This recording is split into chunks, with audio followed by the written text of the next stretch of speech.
Assalamualaikum warahmatullahi wabarakatuh. Welcome to Hyuyin Channel. Seperti biasa, Mimin akan menceritakan kisah kepahlawanan Chu Xingyun dalam anime Spirit Sword Sofrek. Selamat menyaksikan. Setelah pemotongan dan perhitungan Badan Hukum Suantian, segera, serangkaian peraturan dikeluarkan.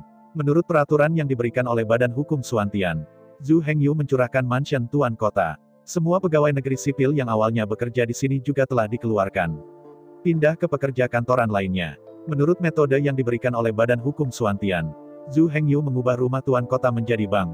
Di sini, Anda tidak hanya dapat menerima voucher dalam jumlah besar.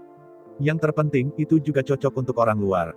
Jika seseorang sangat membutuhkan uang, mereka dapat menggunakan gugatan robo atau kristalisasi kekacauan sebagai hipotek dan meminjamkan sejumlah besar 5 elemen untuk konsumsi.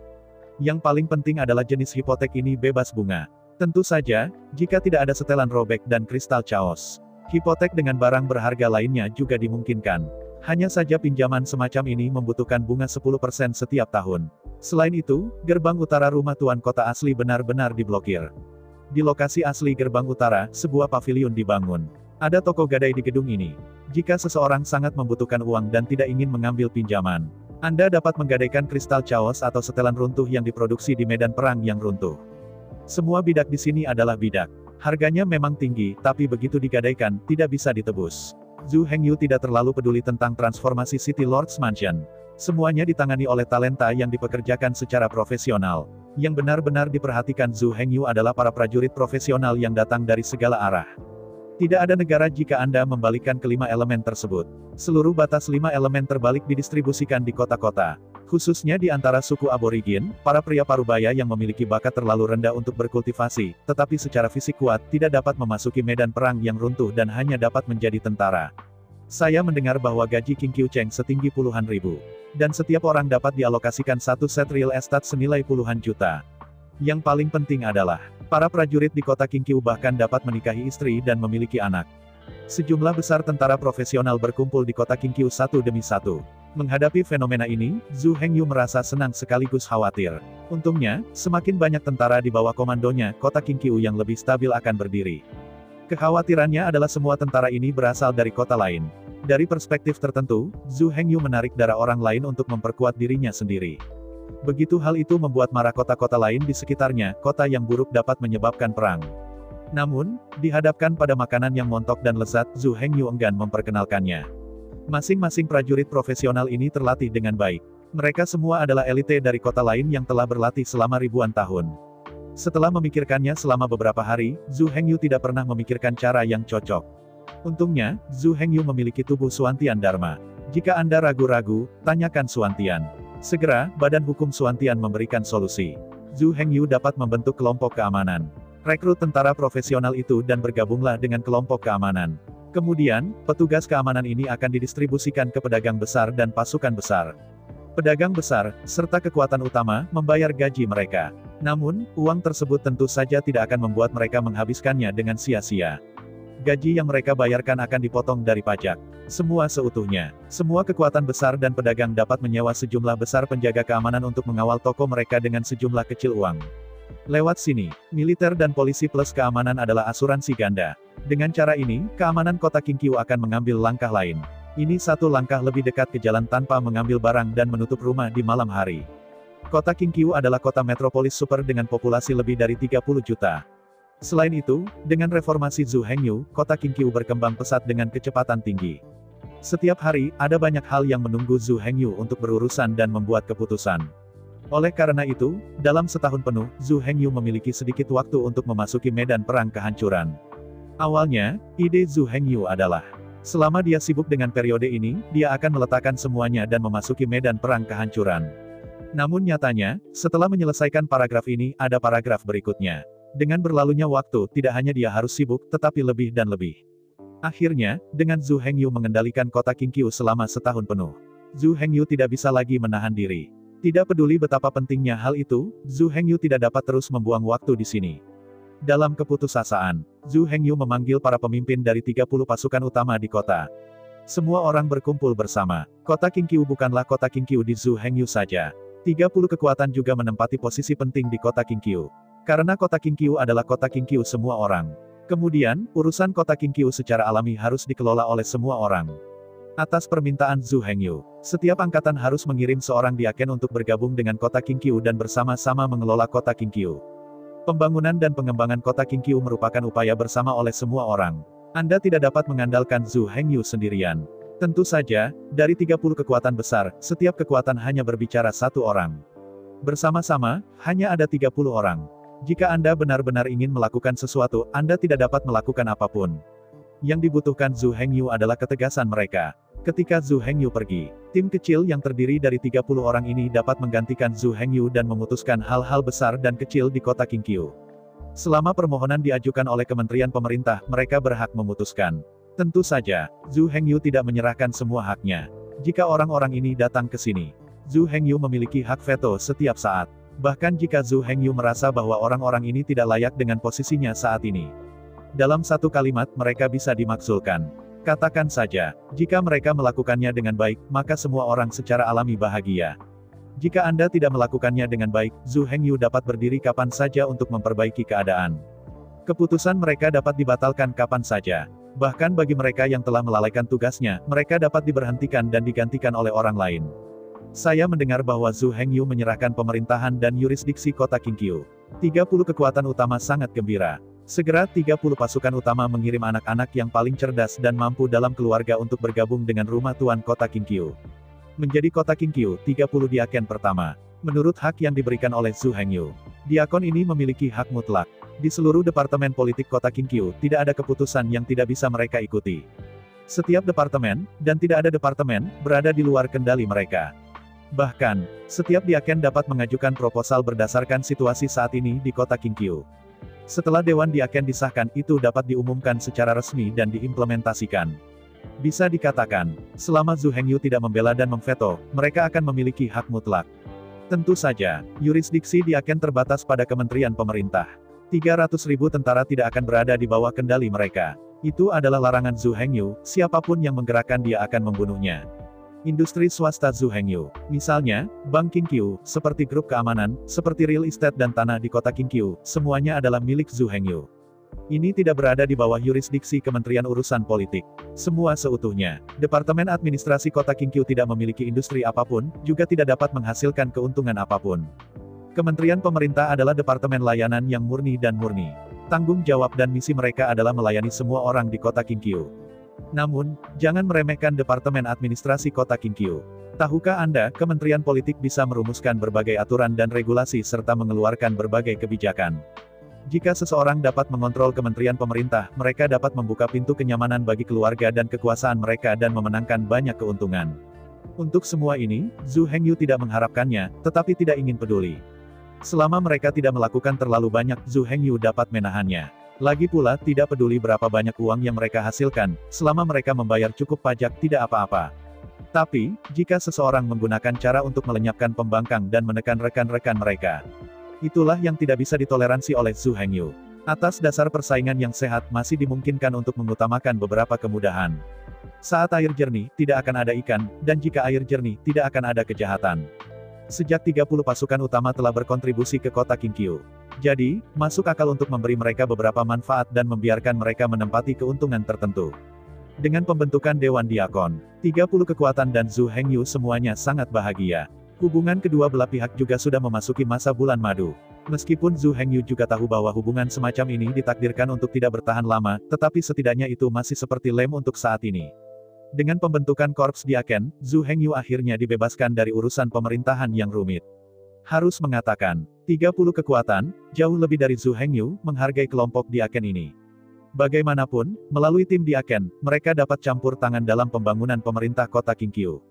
Hal yang paling menakutkan di dunia ini adalah kolusi antara pejabat dan pengusaha. Sekarang, mereka adalah pengusaha dan pejabat. Betapa buruknya itu. Oleh karena itu, 30 gaya utama bergabung untuk menciptakan momentum. 30 Diaken, semuanya dilantik dengan sungguh-sungguh, sebelum mereka secara resmi menjabat. Di bawah konsultasi 30 kekuatan utama. 30 Diaken, semuanya berpakaian hitam, mengenakan jubah hitam. Berjalan melalui seluruh kota Qingqiu, kemanapun dia pergi, itu bisa digambarkan sebagai keagungan. Untuk kota Qingqiu ini, selain pemilik kota otoritas tertinggi, orang-orang dan pedagang di kota Qingqiu dengan hormat memanggil mereka butler hitam. Di bawah propaganda gabungan dari 30 kekuatan utama, 30 kepala pelayan kulit hitam ini semuanya tidak menerima gaji.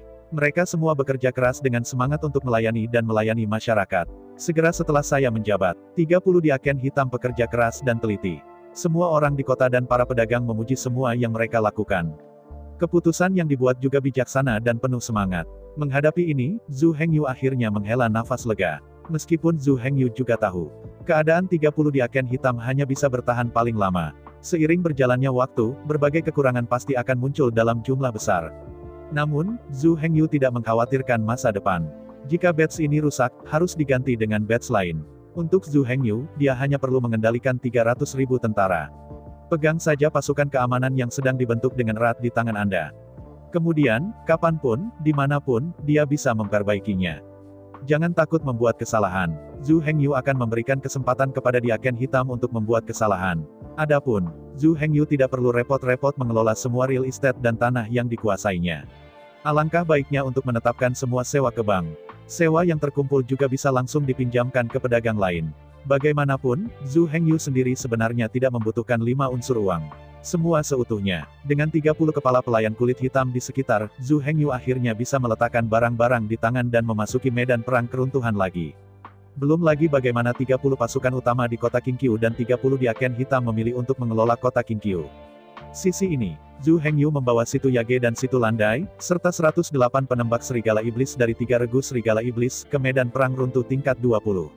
Medan perang runtuh di level 10 hingga 20, dan medan perang runtuh di level 1 hingga 10, sebenarnya sama. 20 level menghancurkan medan perang, memproyeksikan 9 sub-medan perang. Hanya medan perang level 20 yang runtuh yang nyata. 9 lainnya sebenarnya hanyalah proyeksi dari medan perang tingkat 20 yang runtuh. Lampu merah menyala. Zhu Hengyu, serta Situ Yage dan Situ Lauder. Ada juga 108 penembak serigala iblis yang dibagi menjadi 3 tim tiangang, muncul di medan perang runtuh. Muncul di kota yang terpencil dan bobrok. Kali ini, Zhu Hengyu dan kelompoknya tidak kembali ke kota Tasan. Lihatlah sekeliling. Cahaya di sekitarnya sangat redup. Bau belerang yang menyengat memenuhi udara. Di dalam seluruh kota, apakah itu tanah atau bangunannya? Baik itu cahaya di kota atau langit di atas kota. Seperti yang Anda lihat, semuanya berwarna merah tua. Pada waktu bersamaan, suhu tinggi yang terik menembus dari tanah, dari langit, dan dari udara. Asap dan panggang semua orang yang hadir. Zhu Hengyu memiliki kekuatan api penyucian, tapi dia tidak merasakan banyak. Lingkungan seperti itu hanya akan membuatnya merasa nyaman secara fisik, tanpa sedikit pun rasa tidak nyaman. Tapi melihat kembali Situ Yage dan Situ Lauder, serta 108 pemanah serigala setan, mereka tidak begitu nyaman. Dalam kata-kata Situ Yage dan Situ Lauder, saat ini, mereka seperti barbeque di atas rak besi. Suhu tinggi yang terik di sekitar mereka membuat mereka merokok sepanjang waktu. Dalam lingkungan seperti itu untuk waktu yang lama, mungkin tidak lama lagi kulit mereka mengering atau bahkan pecah-pecah. Rasakan suhu panas di sekitarku. Rasakan panasnya tanah di bawah kaki Anda. Rasakan kekuatan api penyucian yang berfluktuasi di udara. Tiba-tiba, mata Zhu Hengyu berbinar. Lingkungan ini sangat cocok untuk Zhu Hengyu. Juga sangat cocok, 3.000 penjaga api penyucian. Terutama kekuatan api penyucian yang melonjak di udara, bagi Zhu Hengyu dan para penjaga api penyucian itu sangat berharga. Kuasa penyucian ini seperti air. Zhu Hengyu dan 3.000 penjaga api penyucian seperti ikan. Dalam lingkungan seperti itu, setiap orang benar-benar merasa seperti bebek. Dalam lingkungan seperti itu, kekuatan setiap orang pasti berlipat ganda, atau bahkan ditingkatkan beberapa kali. Kultivasi di sini, semua orang terjebak dalam posisi 2 kali lipat hasilnya dengan setengah usaha. Kekuatan api penyucian yang sangat berharga dan sulit ditemukan. Ini seperti air di laut, semuanya tidak terbatas, dan tidak akan pernah kering. Dan hal yang paling dilebih-lebihkan adalah tidak peduli seberapa banyak Anda belajar, Anda tidak perlu mengeluarkan uang sepeser pun. Di sisi lain, setelah menguasai kota api penyucian ini, itu adalah emas dan emas. Di sisi lain, Situ Yage dan Situ Lauder, serta 108 pemanah serigala setan. Kuasa api penyucian ini hanya akan menghanguskan mereka dan membuat mereka menderita. Bertarung di lingkungan seperti itu pasti akan membahayakan kekuatannya. Bertahan lama bahkan tidak membutuhkan orang lain untuk bertengkar. Mereka kelelahan sendiri. Lempar ikan ke laut, benar-benar melompat seperti ikan. Kirimkan burung itu ke langit, itu benar-benar langit tinggi dan burung itu akan terbang. Dengan bersemangat berkeliaran di sekitar kota api penyucian. Setelah menjelajah sepanjang jalan, Zhu Hengyu menjadi semakin bahagia dan bersemangat. Kota api penyucian ini jelas berada di tengah bumi yang runtuh di medan perang. Kota api penyucian, yang terletak di gua bawah tanah. Ada 4 pintu masuk menuju aula gua. Mereka terletak di 4 arah, ke timur, ke selatan, ke barat, dan ke utara. Di sekitar kota, ada kolam lava. Nyala api membara di atas bumi. Saat mengamati bentang alam sekitarnya, Zhu Hengyu dengan cepat berkomunikasi dengan Badan Hukum Suantian. Sampai sekarang, Zhu Hengyu telah mencatat semua informasi dan intelijen dari medan perang yang runtuh 10 tingkat 20 ke dalam Badan Hukum Suantian. Dengan hanya beberapa pertanyaan sekarang, semua informasi dan kecerdasan dengan cepat membanjiri pikiran Zhu Hengyu. Medan perang runtuh Orde Kedua memiliki medan perang utama dan 9 medan perang proyeksi. Dalam setiap medan perang, ada 3.000 kota. Tidak ada lagi, Zhu Hengyu tidak punya waktu atau energi untuk memahami. Zhu Hengyu secara khusus, di bawah pencarian yang tepat dengan cepat memahami situasi spesifik kota api penyucian. Ada 72 kota serupa di api penyucian. 72 kota api penyucian ditambahkan bersama untuk membentuk penjara bawah tanah. Meskipun kota api penyucian, ada total 72 orang. Namun jarak antara kota dan kota sangat jauh. Dibutuhkan ribuan mil untuk melakukan perjalanan dari satu kota kecil ke kota berikutnya. Di sepanjang jalan, ada binatang api penyucian yang tak terhitung jumlahnya, peri api penyucian, dan roh perang api penyucian. Orang yang tidak hati-hati akan jatuh ke rawa lava dan terbakar menjadi abu terbang oleh api penyucian. Dengan cepat memilah dan menganalisis informasi yang dikirim oleh Badan Hukum Suantian. Dalam hati, Zhu Hengyu menjadi semakin bersemangat. Dia akan membuat keputusan untuk kota bawah tanah yang terdiri dari 72 kota kecil. Di penjara bawah tanah yang penuh dengan kekuatan api penyucian ini, tidak ada yang bisa menghentikannya. Jangan berpikir bahwa Zhu Hengyu adalah angan-angan. Zhu Hengyu, dan 3.000 penjaga api penyucian, awalnya mengendalikan kekuatan api penyucian. Apalagi, Zhu Hengyu pernah belajar dan membangun menara api penyucian di medan perang api. Sekarang, Zhu Hengyu hanya perlu membangun sejumlah besar menara api penyucian di kota api penyucian ini. Kemudian, atur beberapa penjaga api penyucian untuk ditempatkan di sini. Sangat mudah untuk menjaga kota api penyucian ini. Setelah menguasai kota api penyucian, Zhu Hengyu kemudian dapat memerintahkan penjaga api penyucian dan berbaris menuju kota api penyucian di sekitarnya. Tak lama kemudian, Zhu Hengyu dapat mengendalikan semua 72 kota api penyucian di tangannya. Semakin saya memikirkannya, semakin bersemangat.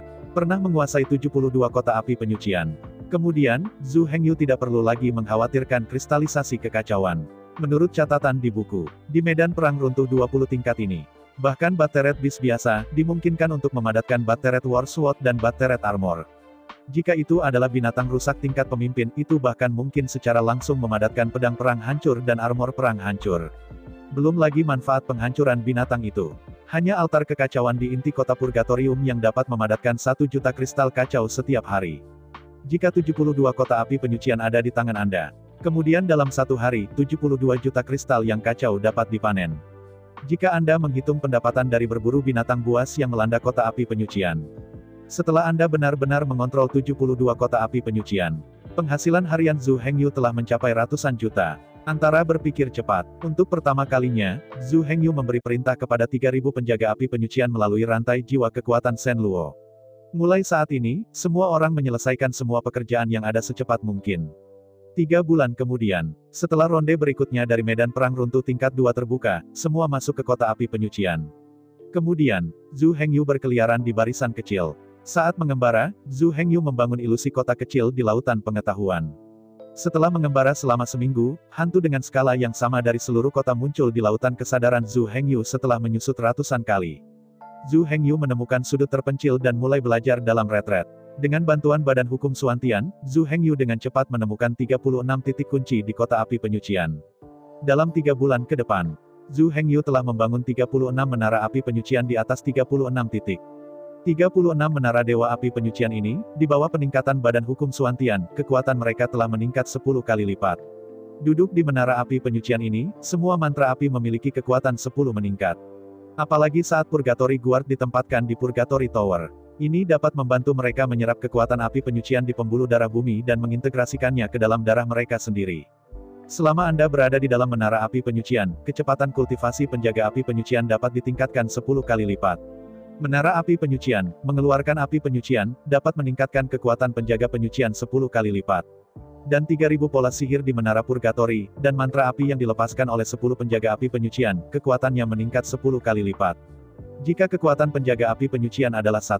Kemudian, setelah serangkaian peningkatan di menara api penyucian, 100 kekuatan penghancur bisa meletus.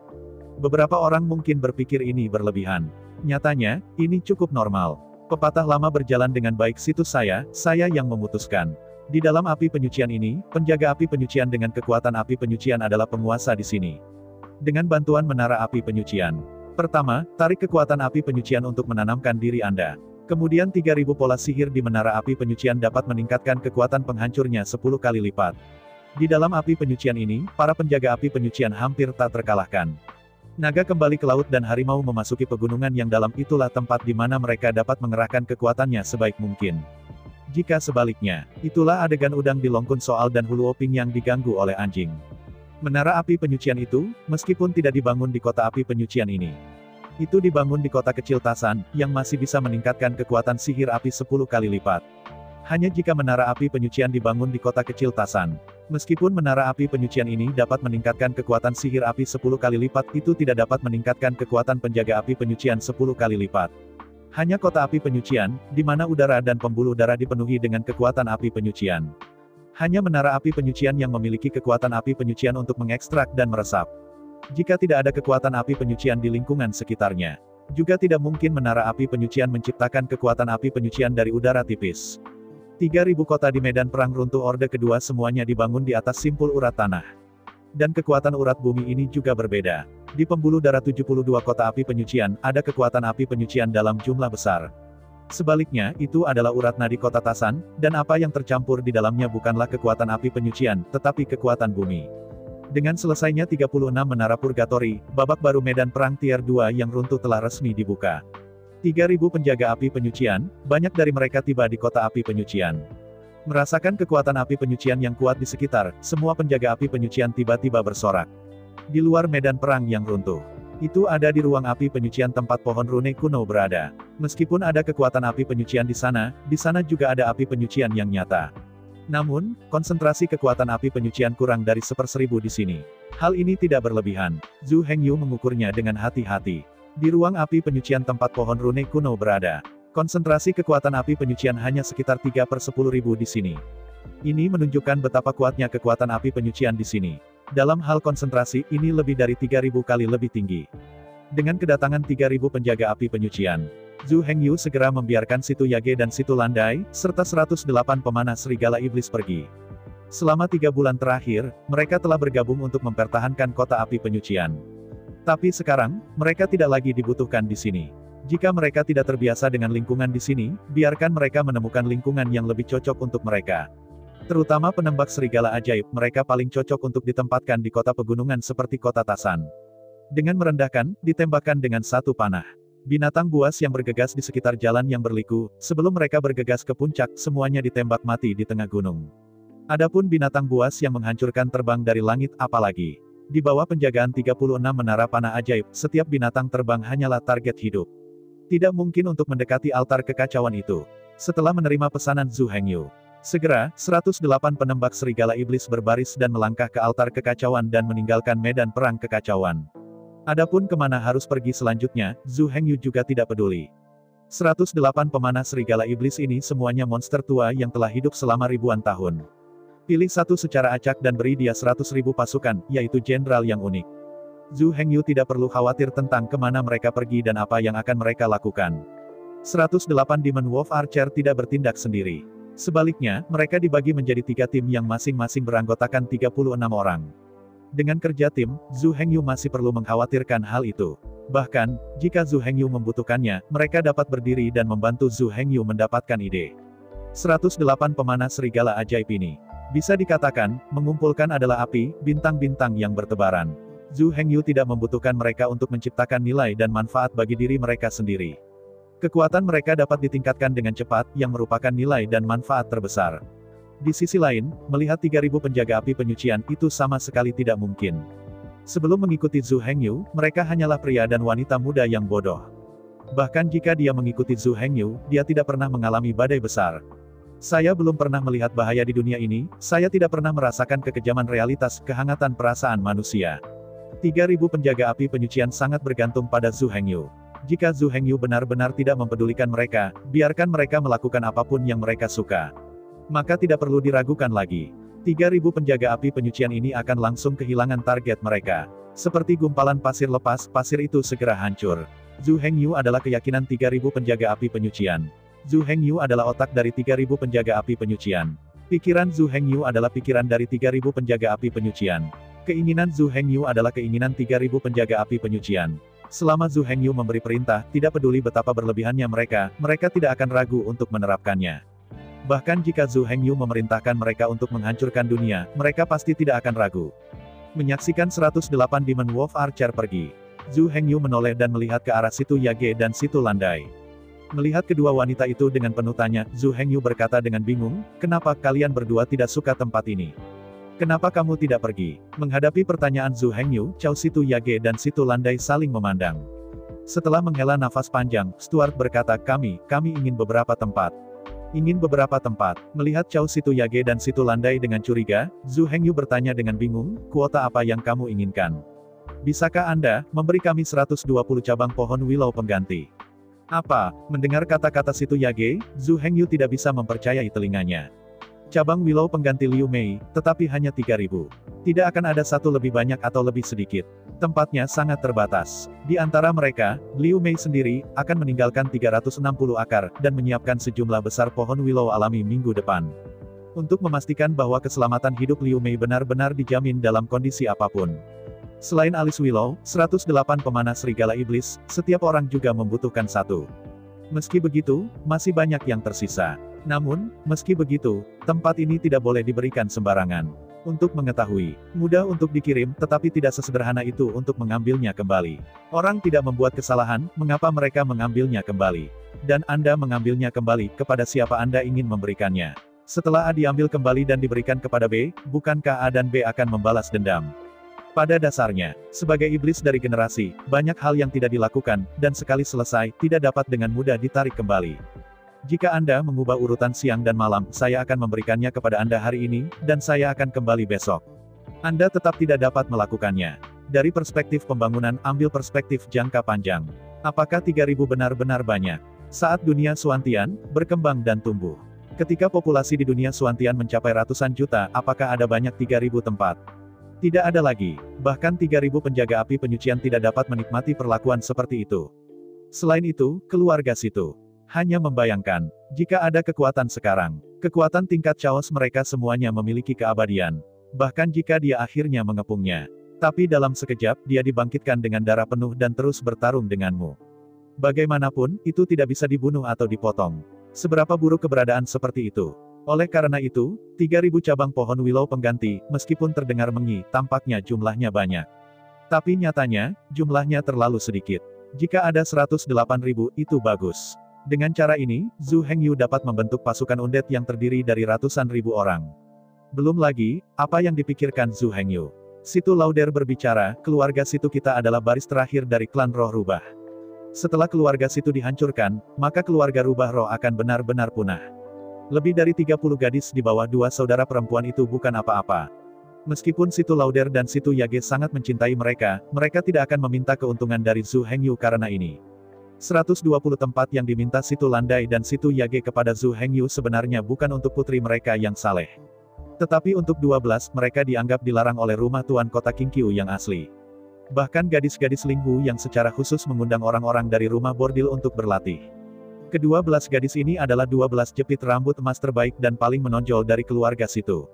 Selama ini mereka mendapatkan pelatihan dan pendidikan terbaik dari keluarga Situ. Keluarga Situ menaruh semua harapan pada mereka. Saya berharap mereka bisa memimpin keluarga Situ dan bangkit melawan tren. Tapi saya tidak pernah menyangka karena Situ Lauder dan Situ Yage, keluarga Situ mengalami bencana. Meskipun Zhu Hengyu langsung pergi ke rumah tuan kota dan menyelamatkan 12 gadis. Namun, tidak ada gunanya menyelamatkan mereka. Mereka juga harus diberikan pelatihan dan pendidikan terbaik sebelum mereka benar-benar dapat bangkit. Demi keluarga Situ, Situ Landai dan Situ Yage harus tanpa malu-malu meminta tempat kepada Zhu Hengyu sebagai pengganti cabang pohon willow. Di antara 120 tempat yang diminta, 12 di antaranya disiapkan untuk 12 jepit rambut Linghu. Adapun 108 cabang willow yang tersisa, mereka dipersiapkan untuk runtuhnya 12 perbudakan jepit rambut emas. 12 jepit rambut rubah roh masing-masing memperbudak 9 prajurit. Tambahkan hingga tepat 108. Zhu Hengyu tidak bisa membantu tetapi menggelengkan kepalanya setelah mendengarkan Situ Lauder dan Situ Yage. Setelah beberapa saat, Zhu Hengyu dengan sabar menjelaskan kepada Situ Lauder dan Situ Yage. Meskipun urusan keluarga Situ tidak dapat dikatakan tidak ada hubungannya dengan Zhu Hengyu, akan terlalu berantakan untuk memberikan cabang pohon willow pengganti secara acak. Zhu Hengyu memiliki banyak bawahan. Mereka melemparkan kepala mereka dan menumpahkan darah untuk Zhu Hengyu. Masuk angin, masuk ke dalam api, lakukan yang terbaik, dan mati. Namun, Zhu Hengyu tidak memberi mereka pohon willow pengganti. Tuan yang seperti itu, siapa yang akan mengikuti dan siapa yang akan setia? Yang berjasa tidak dihargai. Siapapun yang dekat dengannya memberikan keuntungan kepada siapa. Orang seperti itu tidak layak menjadi pemimpin. Setelah mendengar kata-kata Zhu Hengyu, Situ Lauder dan Situ Yage tiba-tiba tampak malu. Memang, permintaan mereka memang berlebihan. Namun, keluarga Situ ingin bangkit. Roh rubah ingin merevitalisasi. Langkah ini sangat penting. Kamu ingin merevitalisasi suku roh rubah, dan kamu ingin suku roh rubah membawa hati mereka, aku bisa mengerti. Namun, jangan berpikir tentang cabang pohon willow pengganti. Faktanya, jika Anda ingin meremajakan roh rubah, Anda tidak perlu melakukan ini sama sekali. Saat berbicara, Zhu Hengyu merenung. Untuk sementara, Zhu Hengyu berkata, untuk menjaga garis hidup keluarga Situ Anda, saya bisa membuka dunia kecil di dunia Suantian untuk mereka tinggali. Selain itu, saya dapat menempatkan roh sejati mereka di alam surgawi dunia misterius. Lewat sini, selama dunia Suantian itu abadi. Selama mereka tidak meninggalkan dunia Suantian, itu adalah tubuh yang abadi. Di dunia Suantian, mereka dapat memperoleh sumber daya budidaya yang tidak terbatas. Jika Anda ingin berkembang dan menghidupkan kembali keluarga Situ, tidak ada masalah. Adapun cabang Willow Stand-in, bukannya saya tidak memberi mereka. Itu karena mereka belum melakukan apa-apa, dan saya tidak punya alasan untuk memberi mereka. Mendengar perkataan Zhu Hengyu, Situ Landai dan Situ Yage hanya berpikir sejenak lalu setuju. Asli, kedua wanita itu berniat melatih 12 jepit rambut emas ini. Biarkan mereka memiliki kekuatan dan pengaruh yang kuat. Dengan cara ini, mereka bisa dengan cepat merevitalisasi keluarga Situ. Tapi pendekatan Zhu Hengyu tampaknya bagus. Paling tidak mereka cukup aman. Meskipun tidak dapat memiliki dan mengendalikan pasukan yang besar, karena Zhu Hengyu tidak ingin memberikannya kepada mereka. Maka mereka tidak bisa melawan keinginan Zhu Hengyu. Bagaimanapun, apa yang dikatakan Zhu Hengyu benar. Adapun Stand-in Willow, kedua saudara perempuan itu tidak benar-benar menyerah. Mereka yakin, 12 jepit rambut emas dari klan rubah roh pasti akan mendapatkan pengganti Willow. Anda tahu, 12 jepit rambut emas dari klan roh rubah tidak hanya memiliki bakat super, dan juga memiliki iki super tinggi, dan bakat super. Selama Zhu Hengyu menjaga mereka di sisinya, mereka pasti dapat memberikan kontribusi. Gunakan kredit Anda sendiri untuk mendapatkan hadiah Zhu Hengyu. Pada saat itu, apa yang dihitung oleh cabang pohon willow ganda? Dan, ambil 10.000 langkah mundur dan katakan, sebagai anggota keluarga Fox, selama mereka diberi kesempatan, apakah mereka takut Zhu Hengyu tidak akan mencintai mereka? Meskipun klan roh rubah bukanlah klan Meihu. Tapi nyatanya, kemampuan memikat adalah bakat rasial dari ras rubah. Selama mereka berpikir, apa yang tidak bisa mereka taklukkan? Apalagi, tidak hanya ada satu dari 12 jepit rambut emas dari keluarga Linghu. Ada 12 orang. Dengan kerja tim, tidak ada orang di dunia ini yang tidak bisa mereka taklukkan. Yang paling penting adalah, dengan kekuatan dan kekayaan Zhu Hengyu. Selama dia bisa memanjakan dan mendukungnya. Keluarga Situ ingin bangkit kembali, dan itu hanya satu kalimat. Meski selalu, Zhu Hengyu tidak pernah memberitahu mereka tentang identitas dan asalnya. Tapi gunakan otakmu. Siapapun yang memiliki sedikit kebijaksanaan tahu itu. Eksistensi yang bisa membuka dunia dengan kekuatannya sendiri, apakah bisa menjadi orang biasa? Bahkan jika Anda tidak menyebut Xiao Tiandi. Ambil kota Qingqiu sebagai contoh. Zhu Hengyu marah. Semalam, lebih dari 3.000 orang di mansion Tuan Kota terbunuh. Dan, hanya sedikit strategi yang digunakan. Jadi dia menelan kota Qingqiu, kota metropolis super dengan populasi lebih dari 30 juta. Seluruh proses, Zhu Hengyu dan pasukannya tidak hanya selamat, bahkan tidak ada yang terluka. Salah satu yang paling menakutkan kedua wanita itu adalah 108 Demon Wolf Archer di bawah komando Zhu Hengyu. Dan 3.000 penjaga api penyucian. Yang pertama adalah 108 Demon Wolf Archer. Belum lagi kekuatan mereka. Hanya temperamen master yang tak terlukiskan yang terpancar dari mereka membuat kedua wanita itu tidak berani menunjukkan rasa tidak hormat kepada mereka. Master sejati memiliki kualitas master yang unik. Bahkan kebalikan dari 5 elemen. Bahkan jika semua energi dan hukum semuanya dilarang. Tetapi sikap dan temperamen para master membuat mereka menonjol dari kerumunan bahkan di tengah kerumunan, dan mereka dapat dikenali dengan sekilas. bertanggung jawab untuk mengatakan, bahkan master nomor 1 dari keluarga Situ. Patriark tua dari keluarga Situ tidak memiliki temperamen seperti itu. Pada dasarnya, para pemimpin dari 30 pasukan utama di kota Qingqiu memiliki temperamen yang sama. Namun, kesamaan itu hanya serupa. Meski agak sulit dipercaya, nyatanya di mata Situ Lauder dan Situ Yage. 108 penembak serigala iblis ini, meskipun mereka memiliki temperamen yang sama dengan pemimpin 30 pasukan di kota Qingqiu, tetapi para pemimpin dari 30 pasukan di kota Qingqiu memiliki temperamen yang terlalu lemah. Dan 108 penembak serigala iblis ini tidak hanya memiliki temperamen seperti itu. Selain itu, temperamen semacam ini 10 juta kali lebih kuat daripada 30 pemimpin di kota Qingqiu. Seorang biksu dengan temperamen seperti ini, mungkin mereka masih sangat lemah untuk saat ini. Tapi selama mereka diberi waktu, mereka akan tumbuh dengan cepat. Sejujurnya, temperamen ini mewakili batas. Seorang biksu dengan bakat rendah dan bakat rendah. Bahkan melalui latihan keras, generasi master telah menjadi kekuatan super. Tapi batas mereka terlalu rendah. Setelah mencapai level tertentu, tidak bisa lagi ditingkatkan. Dan seorang biksu dengan temperamen seperti ini, meskipun mungkin lebih lemah untuk sementara, tetapi kecepatan peningkatan mereka sangat cepat. Apalagi batasnya juga sangat tinggi. Terutama keberadaan seperti Demon Wolf Archer. Temperamen mereka begitu kuat, seolah-olah substansi. Oleh karena itu, ketika mereka berkultivasi, tidak hanya mereka sangat cepat. Apalagi mereka hampir tidak memiliki batasan. Bukan hanya 108 penembak serigala ajaib. 3000 penjaga api penyucian tidak terlalu banyak. Meskipun, dalam hal temperamen master, mereka tidak sebaik 108 Demon Wolf Archer. Namun, 3000 penjaga api penyucian ini memancarkan aura tirani dan penghancur yang tidak bisa dijelaskan dengan kata-kata. Tapi Stuart Landai dan Situ Yage tidak bisa menahan rasa takut. Ketakutan seperti itu seperti menghadapi musuh alami. Keberadaan serupa, meskipun mereka tidak akan menjadi yang disebut kekuatan besar, tetapi mereka yang memancarkan aura semacam ini, tanpa kecuali, semuanya akan menjadi dewa pembunuh. Dan di bawah niat membunuh yang mengamuk, bahkan yang disebut perkasa harus mundur.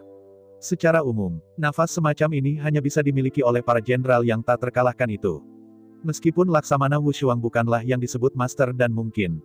Namun, Laksamana Wushuang adalah seorang master dan kehadiran yang kuat. Siapa yang peduli padamu? Di depan Laksamana Wushuang, tidak ada apa-apa selain dipenggal. Beku biasa, bahkan jika mereka telah berkultivasi hingga batasnya, tidak lebih dari musuh. Tapi Laksamana Wushuang adalah musuh 10.000 orang. Perlu disebutkan bahwa, kekuatan super yang disebut lebih baik dalam bertarung sendirian. Dan Laksamana Wushuang, lebih baik di Kunzun Kunou. Bertarung sendiri, kekuatan super lebih kuat.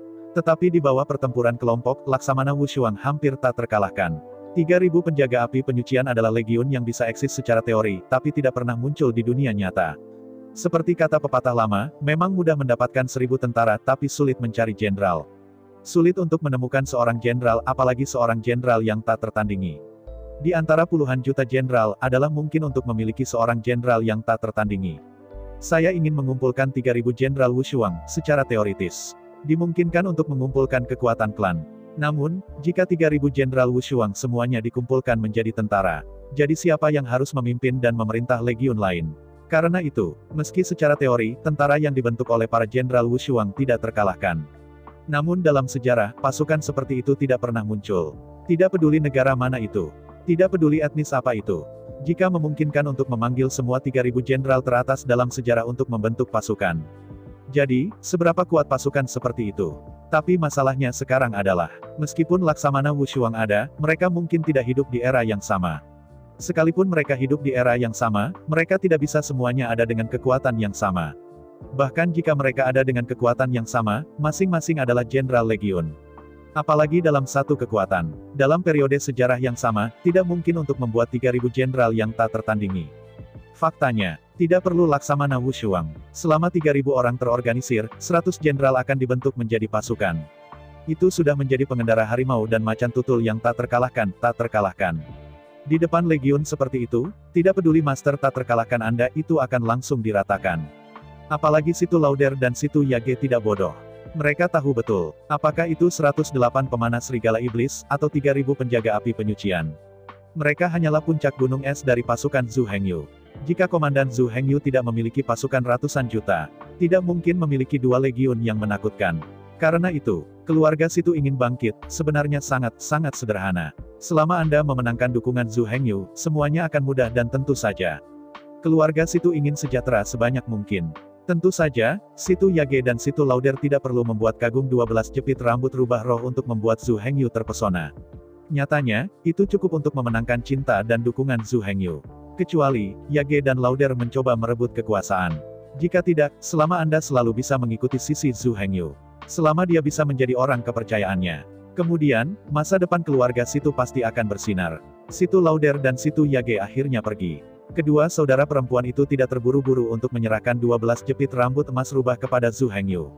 Jika Anda serahkan padanya seperti ini, gadis-gadis konyol itu tidak tahu berapa lama waktu yang dibutuhkan untuk mencapai keinginan mereka.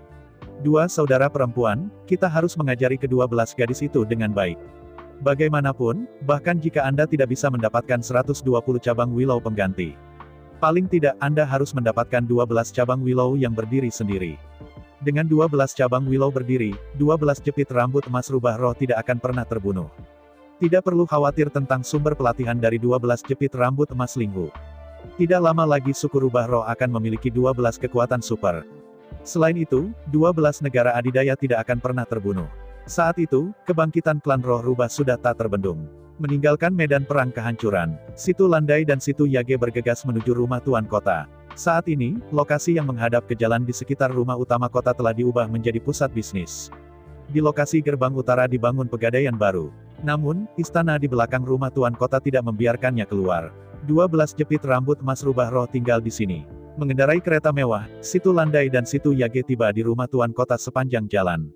Kemana Situ Lauder dan Situ Yage pergi, semua orang membungkuk dengan hormat. Tidak ada yang berani sombong dan mendominasi di depan kedua wanita itu.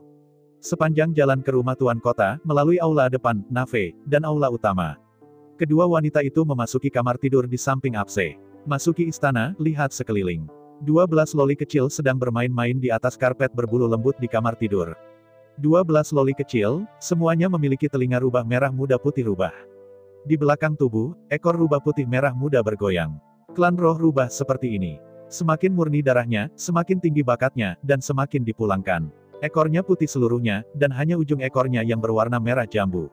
Di sekitar dua loli kecil, dua wanita centil dan seksi berdiri di sana dengan senyuman di wajah mereka. Kedua wanita menawan ini dipekerjakan dari rumah bordil dengan gaji tinggi, penguasa asli kota Qingqiu. Setelah menyelamatkan 12 jepit rambut rubah roh, Situ Lauder dan Situ Yage tidak menolak mereka. Uang sudah diberikan, tidak perlu diberhentikan. Toh, kemampuan kedua wanita ini bisa dibilang luar biasa. Mempelajari lebih banyak keterampilan bukanlah hal yang buruk. Melihat 12 rubah roh dengan riasan merah muda dan giok, mata Situ Landai dan Situ Yage melembut. Mereka adalah masa depan keluarga Situ. Mereka adalah harapan klan roh rubah. Situ Lauder dan Situ Yage saling memandang, dan wajah mereka menunjukkan senyuman hangat pada saat bersamaan. Pada waktu bersamaan, kedua belas rubah roh tersebut ternyata juga menemukan Situ Lauder dan Situ Yage. Dengan sorakan, Situ Lauder dan Situ Yage bergegas menghampiri. Apalagi, bagaimana Situ Lauder dan Situ Yage berkomunikasi dengan 12 jepit rambut emas Linghu. Sisi ini, 108 pemanah serigala ajaib dikirim pergi. Setelah mengusir kedua saudari Stuart Landai dan Situ Yage, Zhu Hengyu mengumpulkan 3.000 penjaga api penyucian. Dalam 3 bulan ke depan, setiap hari di siang hari, Zhu Hengyu akan membawa 3.000 penjaga api penyucian di sekitar kota api penyucian, mendapatkan beberapa magma dari kolam lava, dan membawanya kembali ke kota api penyucian. Kota api penyucian ini terdiri dari ribuan rumah. Di bawah perencanaan Badan Hukum Suantian, Zhu Hengyu memerintahkan 3.000 penjaga api penyucian untuk mengangkut magma panas kembali dari ladang, memenuhi setiap rumah. Setelah magma mendingin, rumah-rumah berubah menjadi bebatuan besar. Lebih dari itu, lorong dan celah antara rumah dan rumah semuanya dipenuhi dengan magma. Setelah magma mendingin, deretan rumah menjadi tembok tebal dan kokoh. Di bawah desain Badan Hukum Suantian. Dengan upaya 3.000 penjaga api penyucian, seluruh kota api penyucian telah menjadi labirin besar. Di atas labirin, ada 36 menara api penyucian. 36 penjaga api penyucian ditempatkan di dalam menara api penyucian. Setelah binatang buas yang ganas menyerang, mereka dapat membunuh binatang buas yang ganas itu dengan peningkatan menara purgatori. Perlu disebutkan bahwa, menara api penyucian tidak terbuat dari bahan gelang Kaisar Es Zhu Hengyu. Setelah menggambar lingkaran sihir, Zhu Hengyu secara intuitif mengekstraksi magma dari pembuluh darah dan memadatkan menara api penyucian. Oleh karena itu, 36 menara api penyucian ini sangat besar dan dilebih-lebihkan. Setiap menara purgatori berdiameter lebih dari 10 meter. Dari segi ketinggian, itu ratusan meter. 36 menara purgatori mengelilingi altar kekacauan di pusat kota. Lebih dari itu, Zhu Hengyu juga memerintahkan 3.000 penjaga api penyucian untuk membangun aula kekacauan besar di sekitar altar kekacauan. Tidak ada yang disebut portal di seluruh aula. Jika Anda ingin memasuki aula, Anda harus menggunakan serangan tirani untuk menghancurkan dinding aula kekacauan. Jika tidak, bagaimanapun, tidak mungkin untuk memasuki Chaos Hall dan menghancurkan Chaos Altar. Di bawah kepemimpinan Zhu Hengyu, butuh waktu 3 bulan untuk akhirnya mengubah seluruh kota api penyucian menjadi labirin besar dengan diameter 3 km. Selama 3 bulan penuh, 3.000 penjaga api penyucian harus bekerja keras sepanjang hari. Lanjutkan untuk bergegas ke alam liar, pindahkan lahar panas kembali ke kota, dan bangun dinding labirin. Di malam hari, mereka juga tidak bisa istirahat. Berkumpul di Aula Chaos, Zhu Hengyu mengajari mereka berbagai fungsi menara api penyucian satu persatu. Di dalam menara api penyucian, mereka tidak hanya bisa bertarung. Anda bisa berlatih. Selain itu, berkultivasi di menara api penyucian akan meningkatkan kecepatan kultivasi 10 kali lipat. Yang terpenting adalah Purgatory Tower dapat secara otomatis menyerap kekuatan Purgatory di urat nadi dan udara, serta menyimpannya. Selama periode jeda pertempuran, mereka dapat memasuki kondisi kultivasi, menyerap kekuatan api penyucian yang disimpan di menara api penyucian ke dalam tubuh, dan meningkatkan kekuatan mereka. Adapun Zhu Hengyu, dia tidak perlu menarik kekuatan api penyucian. Bukan berarti kekuatan api penyucian tidak berguna bagi Zhu Hengyu. Faktanya, kekuatan api penyucian yang diserap oleh 3.000 penjaga api penyucian dan kekuatan api penyucian Zhu Hengyu pada awalnya adalah satu. Atau mungkin, Zhu Hengyu dan 3.000 penjaga api penyucian berbagi kekuatan api penyucian yang sama. Oleh karena itu, 3.000 penjaga api penyucian menyerap kekuatan api penyucian, yang setara dengan Zhu Hengyu menyerap kekuatan api penyucian. Bahkan, setelah 3.000 penjaga api penyucian tewas dalam pertempuran, mereka semua bisa terlahir kembali di menara api penyucian di lautan pengetahuan Zhu Hengyu. 3 bulan kemudian, 3.000 penjaga api penyucian telah menguasai sepenuhnya semua fungsi menara api penyucian. Meskipun mereka masih tidak mampu membangun menara api penyucian, mereka sudah diperintahkan untuk mengontrol dan menggunakan menara api penyucian. Bukan hanya menara api penyucian, seluruh kota Purgatori, tetapi mereka membangunnya dengan satu tangan. Mereka tahu segalanya tentang labirin itu. Lanjut, Zhu Hengyu memilih 36 orang dari 3.000 penjaga api penyucian dan tinggal di kota api penyucian nomor 1. Setelah itu, Zhu Hengyu meninggalkan kota nomor 1 dengan 2.964 orang yang tersisa. Menurut peta penjara bawah tanah, sekelompok orang bergegas menuju kota api penyucian yang terdekat dengan kota api penyucian nomor 1. Yang disebut kota nomor 1 adalah nama yang diambil Zhu Hengyu sendiri. Faktanya, 72 kota di bawah tanah semuanya adalah kota api penyucian. Kota api penyucian, berbicara tentang dataran dan bentang alam, bukan nama kotanya. Adapun nomornya, tidak masalah. Kota pertama di mana Zhu Hengyu turun bernama kota api penyucian nomor 1. Sepanjang jalan dengan kecepatan penuh. 3 hari setelah meninggalkan kota api penyucian, Zhu Hengyu dan rombongannya tiba di depan sungai lava. Bum bum bum. Melihat sungai lava yang besar dan tak berujung, Zhu Hengyu dan partainya benar-benar tercengang. Meskipun mereka memiliki kekuatan api penyucian, mereka tidak takut dengan suhu magma yang tinggi, tetapi sungai magma ini mengalir dengan sangat cepat. Dia mengambil batu dari tanah dan melemparkannya ke sungai besar magma. Hanya dalam beberapa tarikan napas, batu itu bergerak ratusan meter di bawah aliran lahar. Dari sini kita bisa melihat bahwa lava pekat di sungai magma ini ternyata sangat cepat. Dari gelang Kaisar Es, mengeluarkan pedang besi misterius. Dimasukkan ke sungai lava. Saat berikutnya, kekuatan besar yang tak terlukiskan langsung memutar panah besi yang dalam itu menjadi putaran. Tak perlu diragukan lagi. Suatu ketika seseorang jatuh ke sungai lava ini. Kemudian dalam sekejap, kekuatan inklusi dalam aliran lahar akan mencabik-cabiknya. Zhu Hengyu melihat ke sungai lava. Seperti yang bisa Anda lihat, di atas sungai lava, ada awan api yang pekat. Awan api itu sebenarnya bukan awan. Bagaimana bisa ada kelembaban di sungai lava ini? Tanpa uap air, bagaimana awan bisa mengembun? Faktanya, awan api ini benar-benar awan api. Dipadatkan oleh nyala api yang mengandung kekuatan api penyucian. Siapapun yang ingin terbang di atas sungai lava harus bertanya terlebih dahulu apakah dia dapat menahan nyala api penyucian yang sesungguhnya. Melihat sungai lava yang perkasa, tiba-tiba, Zhu Hengyu tidak bisa menahan kagum. Di peta, yang disebut sungai lava ini tidak lebih dari benang hitam setebal rambut. Namun kenyataannya, ini adalah sungai besar dengan lebar lebih dari 3.000 meter. Anda tidak bisa berjalan melalui.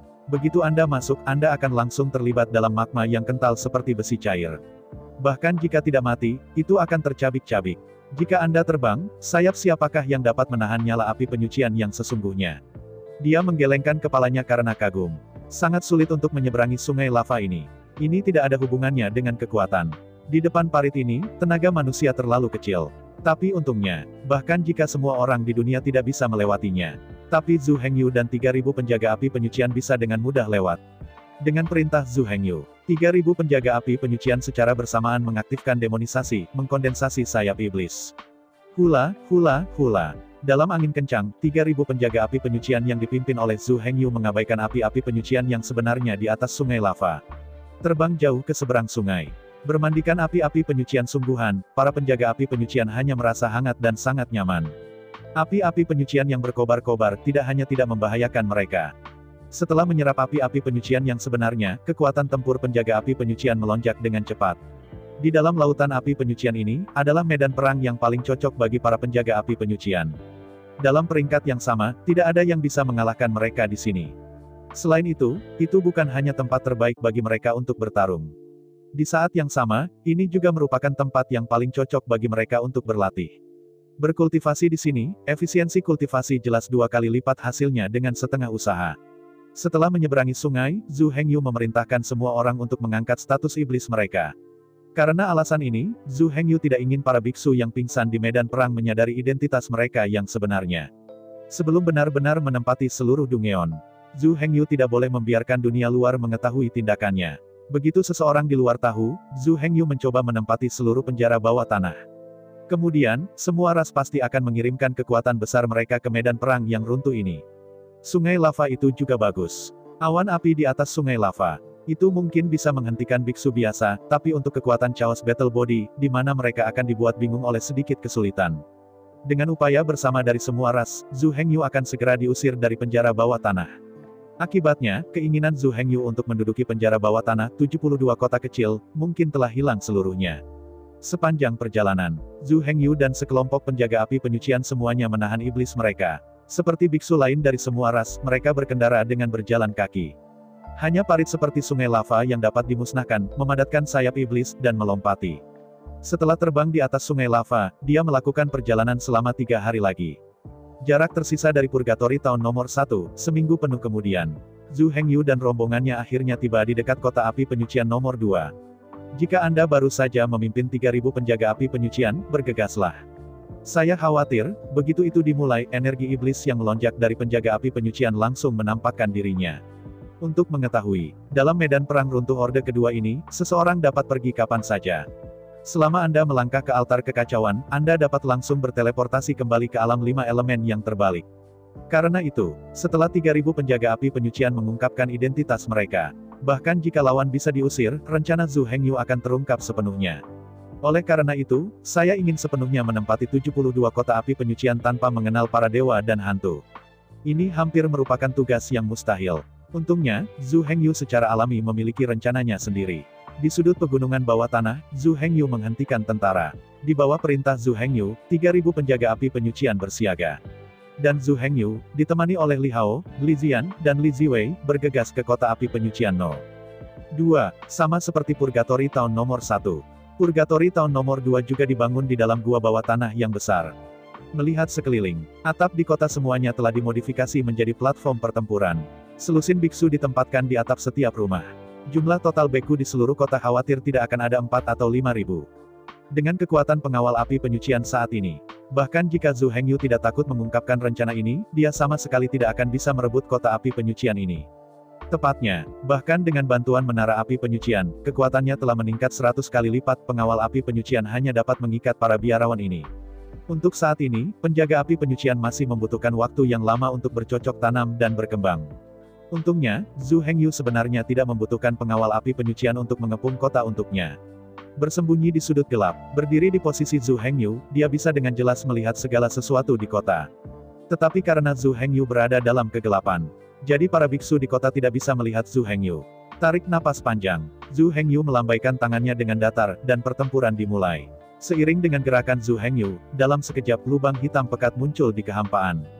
Di bawah tatapan Li Hao, Li Zian, dan Li Ziwei yang menakjubkan. Helm hitam dan baju besi hitam, bintang Dharmakaya yang hancur memegang pedang hitam. Keluar dari lubang gelap. Saya ucapkan banyak terima kasih kepada teman-teman yang telah menonton video yang saya tampilkan. Untuk video selanjutnya bisa standby di channel ini. Terima kasih.